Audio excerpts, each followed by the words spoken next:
Course the movie Tamil படங்களில் 1000 நாட்கள் ஓடிய சில திரைப்படங்களில் இந்த படமும் ஒன்று. வித் வசூல் சாதனை.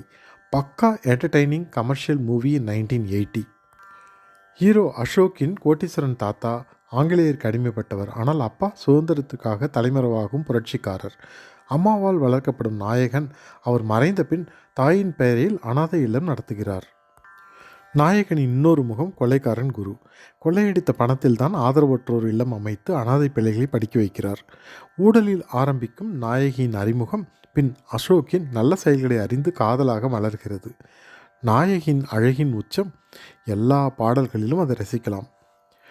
ரயிலில் வைரங்களை கொள்ளையடிப்பது, பலத்த பாதுகாப்பில் எலக்ட்ரிக் வேலி போட்டு சேஃபாக இருக்கும் தங்க மீனை கொள்ளையடிக்கும் காட்சி என பல A1 அப்ரிசியேஷன்ஸ். ஹெலிகாப்டர் காட்சிகள், மேக்னெட் மூலம் காரை தூக்குவது என பல கமர்ஷியல் சாகசங்கள். டைரக்டர் IV சசியின் ரீமேக் சக்ஸஸ். க்ளூ: அக்காலத்தில் வானொலியில் இப்பாடல்களை ஒரு நாளைக்கு 6-7 முறை போட்டுருவாங்களாம். பட்டி தொட்டியெல்லாம் ஒலிக்க வைத்தவர் வேற யார்? நம்ம மாஸ்ட்ரோ தான். அதுவும் 2 வாய்ஸ், SPB அண்ட் ஜானகி. படத்தின் பேரை சொல்லவா? Please find it and share it to me. Thank you.